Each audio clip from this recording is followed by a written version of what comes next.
Hey, on se retrouve là pour une petite vidéo. Il y en a certaines personnes m'ont demandé une petite vidéo sur les spots que je pêche et ce que je fais.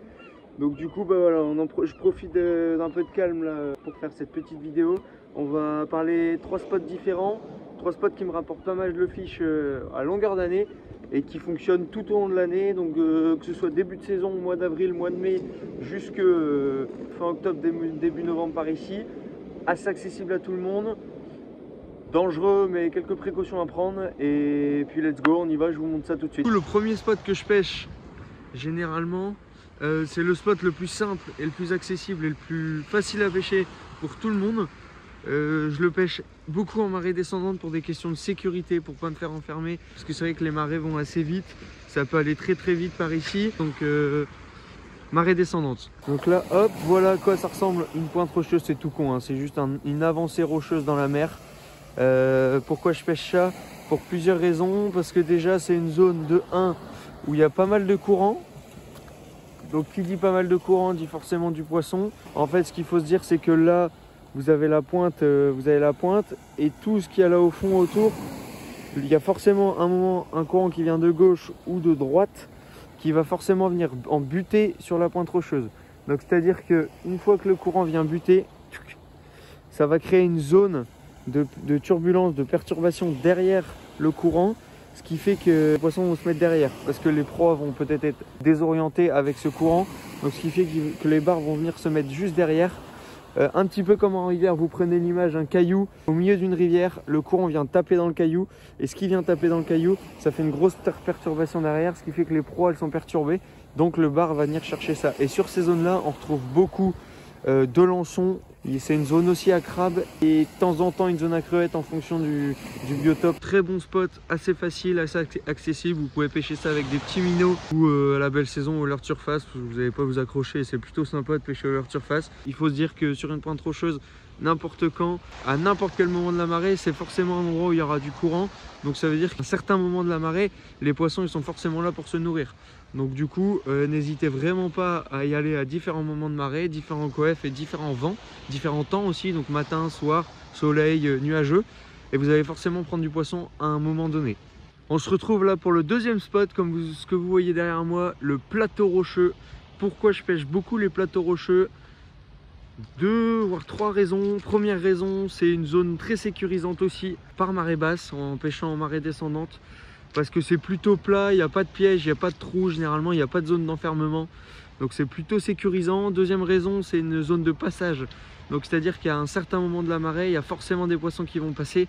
Et c'est une zone où généralement il y a de la bouffe aussi, il y a beaucoup de poissons fourrage. Donc du coup les bars, soit ils viennent pour se nourrir directement, soit ils se déplacent d'un point A à un point B. Ils passent forcément sur le plateau, donc c'est-à-dire qu'en fait vous pouvez les intercepter sur leur passage. Comme vous pouvez le voir en fait, le plateau rocheux, pardon, c'est plutôt une zone assez facile à pêcher aussi, leurre de surface ou jerkbait, juste du lancer ramené. En fait, les poissons passeront à un moment donné. Donc je vous invite aussi sur ces spots-là à vous déplacer, à essayer sur différents moments de marée. Et puis vous allez forcément rentrer du poisson à un moment donné, parce que c'est des zones nourricières et de passage. Donc il y a forcément du monde. Regardez, il y a des petites mares comme ça, avec voilà, un petit peu de tout. Il y a des algues, il y a forcément du crabe, il y a des moules. Le bar, ça reste opportuniste. Là, sous les pierres, sous les cailloux comme ça, il y a des gobies, il y a des petits poissons fourrage qui viennent se cacher. J'insiste bien sur un point, quand vous avez pêché les pointes rocheuses et les plateaux rocheux, négligez pas du tout la sécurité. Si vous connaissez pas la zone, j'insiste, marée descendante. Parce que la mer descend rapidement, mais elle monte aussi très rapidement. Il y a des phases de montée plus rapides que d'autres dans une marée montante. Troisième et dernier spot, ça va être les infrastructures humaines et comme ce que j'ai là derrière, les digues. Alors pourquoi? Pour 3 raisons. La première raison, c'est que ça casse la monotonie du littoral. Donc ça veut dire que sur un littoral, que vous soyez ici sur la Côte d'Opale, en Vendée, en Bretagne, partout, en fait une digue, ça va casser le courant. Donc c'est-à-dire qu'il y a forcément des courants qui vont venir taper dans la digue à un moment donné. Deuxième raison, c'est quand même une très très grosse nurserie. Il y a souvent des gros blocs, comme ce que j'ai là derrière moi, des gros blocs rocheux avec pas mal de caches. Vous avez des petits crabes, des petites crevettes, des grosses crevettes aussi d'ailleurs, des petits poissons fourrage, Et aussi, vous avez beaucoup de juvéniles de poissons, donc des juvéniles de lieu, il y a du juvénile de bar aussi, il y a du petit taco. C'est une bonne zone nourricière pour les carnassiers et donc pour le bar. Et le troisième point hyper important, c'est que c'est aussi une zone de cache et une zone de refuge pour les bars. Il va pouvoir se cacher, il va pouvoir se reposer, il va aussi pouvoir se mettre à l'affût. Donc c'est un très très bon coin. Donc comme vous voyez là, en fait, le long des infrastructures, c'est plein d'enrochements comme ça. Et le long des infrastructures, il y a plein d'enrochements avec pas mal de trous. Il y a des petites failles, il y a des cachettes. Que là-dedans, dans des trous comme ça, ils peuvent vachement se cacher là, juste là en dessous, ils viennent se cacher. Et dès qu'il y a une proie qui passe devant, bing, ils sortent et puis ils la prennent. Du coup, comment je pêche ces zones-là? C'est pas très compliqué. C'est une des zones les plus accessibles et les plus simples à pêcher. Donc que vous soyez débutant ou vous pêchez déjà un petit peu. Normalement, marée basse, marée descendante, vous ne devrez pas avoir de soucis. Il y a du poisson toute l'année, donc c'est-à-dire que c'est une des premières zones où il y a du poisson. Donc ici, mois d'avril, jusqu'aux fin de saison, fin octobre, début novembre. Comment je pêche ça? C'est vachement simple. J'utilise principalement 2 types de leurres. Et je pêche beaucoup parallèle. En fait, ce que je fais, c'est que je lance parallèle. Là, vous voyez le mur derrière moi. Et ben en fait, je lance parallèle au mur et je longe avec mon leurre les infrastructures comme ça.